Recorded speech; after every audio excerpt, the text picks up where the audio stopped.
Ito ang reading mo, Taurus. Welcome back to my channel. Naway nasa mabuti kayong kalagayan mo watching the channel. This is a general reading. Kayo nang bahala magpalit-palit ng situation nyo sa reading ko.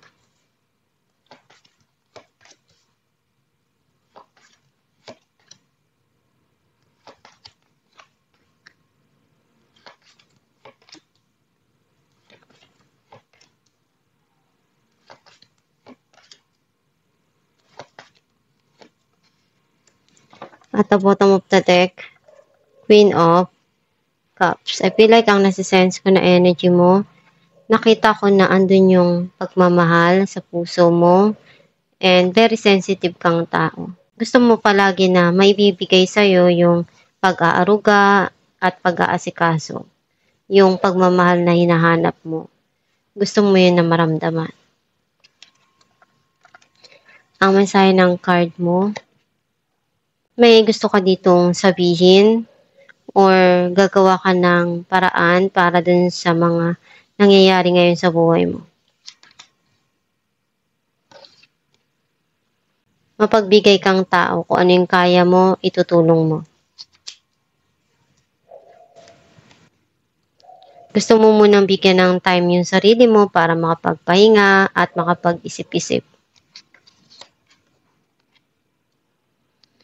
Meron ditong darating na magpapasaya para sa'yo. Some of you, healing. Kung ano yung mga naranasan mo na pain or bigati sa nakaraan, unti-unti rin yan na magbabago. And nakita ko na sobra kang nasaktan, iniyak mo ng todo-todo. Yung naramdaman mong heartbroken na to. And nakatulong sa'yo na nailabas mo kung ano yung nararamdaman mo.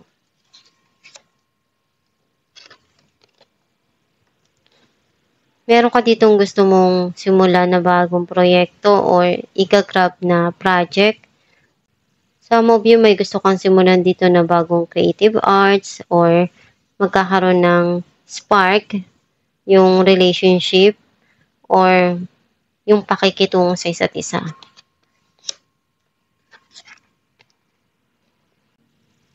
Hindi mo pa rin makalimutan yung mga nangyari sa nakaraan or yung past person. Some of you, mas iniisip mo ngayon na makapag-ipon para sa kinabukasan mo at ng mga taong mahal mo.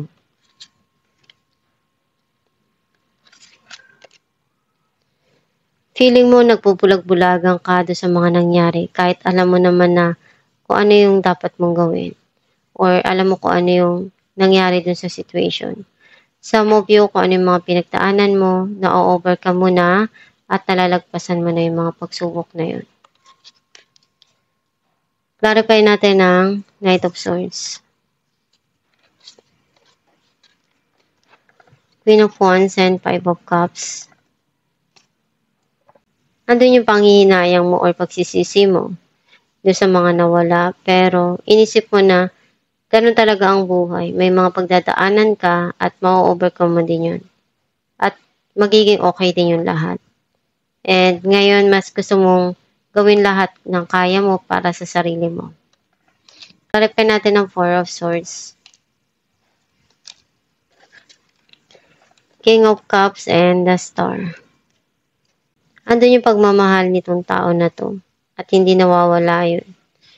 And umaasa siya na one day, makuha niya kung ano yung gusto niya at pinapangarap niya sa buhay. Gusto niya muna ngayon na bigyan ng time yung sarili niya para makapag-isip at pag-isipan yung mga nangyayari ngayon sa buhay niya. Clarify natin ang Three of Swords. Page of Pentacles and Two of Wands. Andun yung masakit yung mga pinagdaanan mo. Pero ganun talagang buhay. And ngayon, mas tumitingin ka dun sa brighter side. Na alam mo naman na ma-overcome mo yung mga pagsubok na yun. Or malalagpasan mo din. And meron kang iniisip dito na paraan para ma-divert yung attention mo. And andun yung financial mo o yung trabaho mo na pwedeng bigyan mo ng attention ngayon. Clarify natin ang Four of Pentacles. Wheel of Fortune and Eight of Pentacles. Nagkaroon na ng end of cycle. O ano yung mga nangyari doon, tapos na yun. And may darating dito na new cycle, which is andun yung peace of mind and harmony. Mas nagsisipag ka ngayon sa trabaho mo o sa karir mo para mapalago yung pera mo at makapag-ipon. Clarify natin ng Six of Pentacles. Judgment and Nine of Pentacles.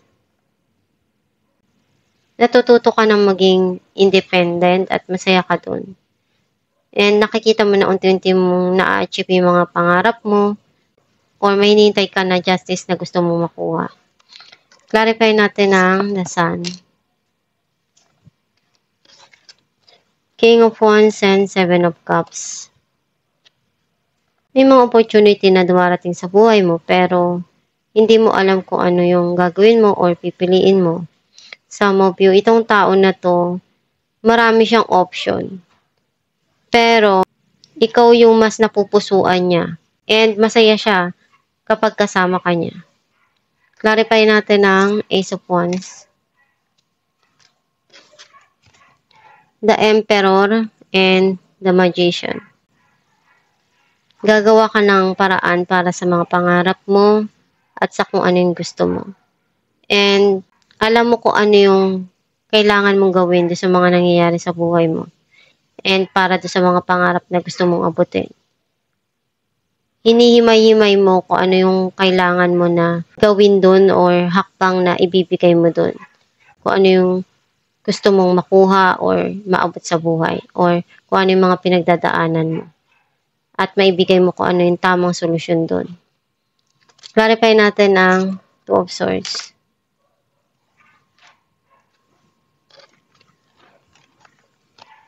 Five of Wands and the High Priestess.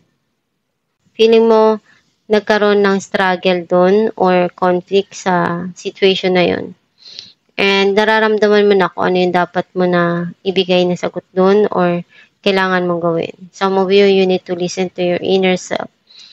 And pag-isipan mong mabuti kung ano yung dapat mong gawin para hindi mo pagsisihan kung ano yung mga desisyon na ibibigay mo or gagawin mo sa buhay mo. Alamin natin kung ano mensahe para sa'yo.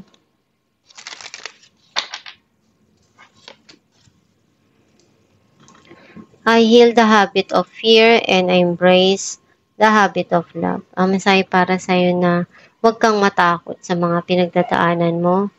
Basta ang mahalaga, nagagawa mo kung ano yung kaya mo at ibigay mo yung best mo doon. And kung ano yung mga nararanasan mo ngayon na hirap at pagsubok, unti-unti din niya na mag-heal at makukuha mo rin kung ano yung gusto mo at pangarap mo sa buhay. Basta tanggapin mo kung ano yung binibigay sa'yo at harapin mo. Huwag kang susuko or tatakbo sa mga obligasyon at pagtyagaan mo kung ano yung binibigay sa'yo. One day magbabago din lahat yan. Basta ibigay mo lang kung ano yung kaya mo at magdasal ka lang palagi. Magtiwala ka sa kakayahan mo at maaabot mo rin kung ano yung mga pangarap mo at goal mo sa buhay. At itong yung reading, Taurus, kung nakaresonate ka, kindly comment down below. Thank you for watching.